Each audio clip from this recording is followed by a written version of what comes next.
আপনারা যারা 2026-এ allied health আর প্যারামেডিক্যালের জগতে পা রাখার স্বপ্ন দেখছেন তাদের জন্যেই আজকের এই আলোচনা।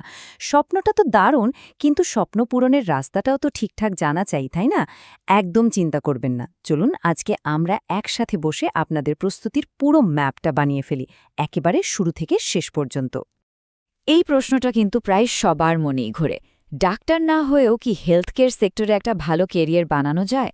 উত্তরটা হলো 100 বার যায়, আর সেই দারুণ রাস্তাটাই হলো অ্যালাইড হেলথ আর প্যারামেডিক্যাল। চলুন তো আজই আকর্ষণীয় জগতের ভেতরে একটু ঢুঁ মেরে আসা যাক। আচ্ছা, অ্যালাইড হেলথ আর প্যারামেডিক্যাল প্রফেশনালস, এদেরকে না আমাদের আধুনিক স্বাস্থ্য ব্যবস্থার আসল মেরুদণ্ড বলা যায়। ভাবুন তো, ডাক্তাররা তো রোগ নির্ণয় আর চিকিৎসা করেন, কিন্তু তাদের কাজটাকে নিখুঁতভাবে এগিয়ে নিয়ে যান কারা? এই প্রফেশনালরাই নিশ্চিত করেন যে পুরো সিস্টেমটা যেন ঘড়ির কাঁটার মতো চলে। দুটো শব্দের মধ্যে প্রায় একটু গুলিয়ে যায়, তাই না? চলুন সহজ করে বুঝি।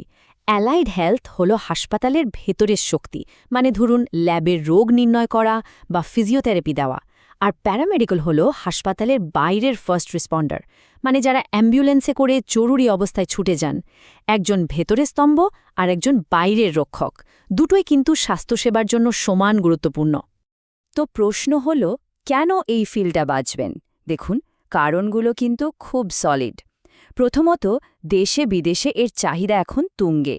দ্বিতীয়ত, এগুলো একেবারে স্কিল বেসড কোর্স, মানে পাশ করার পর চাকরির জন্য বসে থাকতে হয় না। আর সবথেকে বড় কথা কি জানেন? এমবিবিএসের চেয়েও অনেক কম সময়ে আপনি সরাসরি রোগীর সেবার মতো একটা মহৎ কাজে নিজেকে যুক্ত করতে পারবেন। বেশ, আমরা তো বুঝলাম কেন এই ক্যারিয়ারটা ভালো। এবার প্রশ্ন হলো, প্রস্তুতিটা নেব কিসের জন্য? কোন কোন পরীক্ষার জন্য তৈরি হতে হবে? চলুন এবার 2026 সালের জন্য আপনাদের রোডম্যাপটা তৈরি করা যাক। আর তার প্রথম ধাপ হল মেন এন্ট্রেন্স পরীক্ষাগুলোকে চিনে নেয়া। দেখুন, আপনাদের সামনে কিন্তু বেশ কয়েকটা বড় দরজা খোলা আছে। 1 নম্বরে অবশ্যই নিট ইউজি, এটা তো প্রায় সব জায়গাতেই কাজে লাগবে। এর পাশাপাশি এইমস প্যারামেডিক্যাল বা সিইউইটি ইউজির মতো পরীক্ষাও কিন্তু দারুণ গুরুত্বপূর্ণ। সুতরাং এখন থেকেই কিন্তু টার্গেট ঠিক করে নিতে হবে কোনটা আপনার মূল লক্ষ্য। এখানে একটা কথা কিন্তু একদম মাথায় গেঁথে নিন, একটা সুপার টিপ বলতে পারেন। কখনো শুধু একটা পরীক্ষার ওপর ভরসা করে বসে থাকবেন না। নিজের চান্স বাড়ানোর জন্য সবসময় একাধিক পরীক্ষার প্রস্তুতি নিন।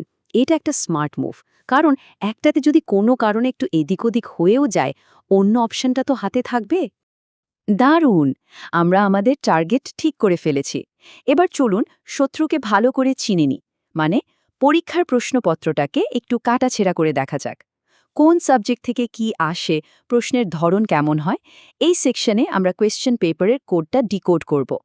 দেখুন, পরীক্ষার মূল স্তম্ভ কিন্তু এই তিনটেই: ফিজিক্স, কেমিস্ট্রি আর বায়োলজি। আর চারটা দেখলেই একটা জিনিস জলের মতো পরিষ্কার, সিংহভাগ গুরুত্ব কিন্তু দিতে হবে বায়োলজিতে। ভাবুন, প্রায় অর্ধেক প্রশ্নই আসছে এই একটা বিষয় থেকে। সো এটা কিন্তু গেম চেঞ্জার। পরীক্ষার প্যাটার্নটা কি? প্রায় সব পরীক্ষাই হয় এমসিকিউ প্যাটার্নে, মানে একটা প্রশ্ন আর তার 4টে অপশন। আপনাকে সঠিকটা খুঁজে বের করতে হবে।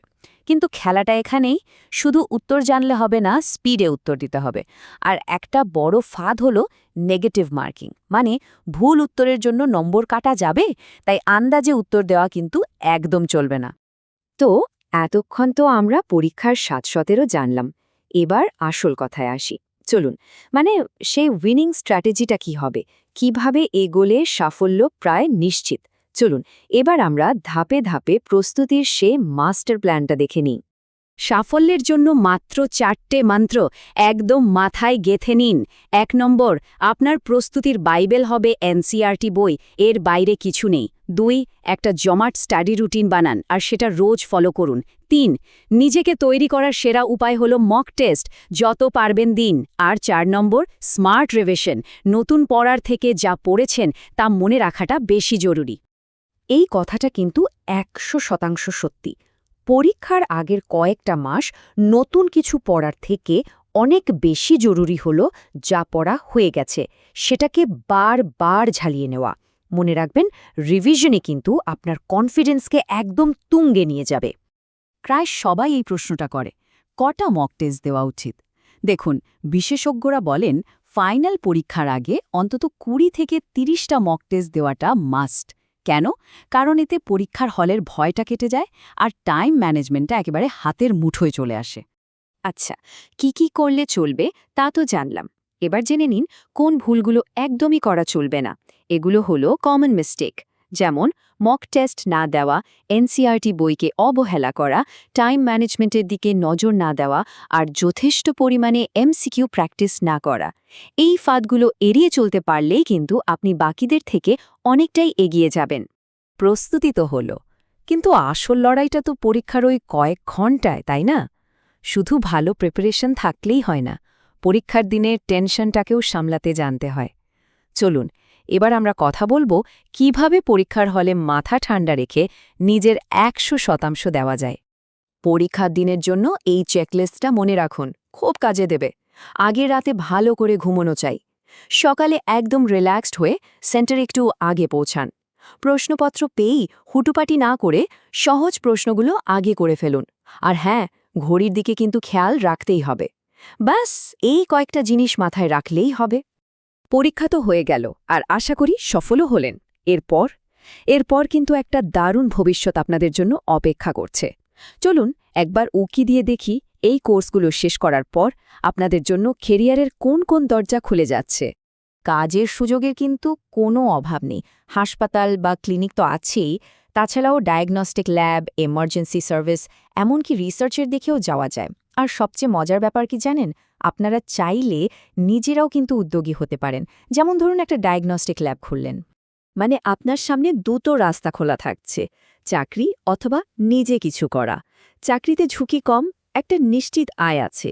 আর নিজের উদ্যোগে ঝুঁকি হয়তো একটু বেশি, কিন্তু সেখানে রোজগারের সম্ভাবনাও অনেক বেশি আর সমাজের জন্য বড় কিছু করার সুযোগ থাকে। আসলে এই কোর্সগুলো আপনাদেরকে শুধু চাকরিপ্রার্থী নয়, চাকরিদাতাও হতে শেখায়। আমরা শুরুতেই বলেছিলাম অ্যালাইড হেলথ আর প্যারামেডিক্যাল প্রফেশনালরাই দেশের স্বাস্থ্য ব্যবস্থার আসল স্তম্ভ, আসল শক্তি। এখন শেষ প্রশ্নটা আপনাদের জন্য। আপনারা কি সঠিক প্রস্তুতি নিয়ে সেই ব্যবস্থার পরবর্তী স্তম্ভ হয়ে উঠতে প্রস্তুত? মনে রাখবেন, ঠিকঠাক প্ল্যানিং আর কঠিন পরিশ্রমের কোনো বিকল্প হয় না, সাফল্য আসবেই। ভবিষ্যতের সমস্ত স্বাস্থ্যকর্মীদের জন্য রইল অনেক অনেক শুভেচ্ছা।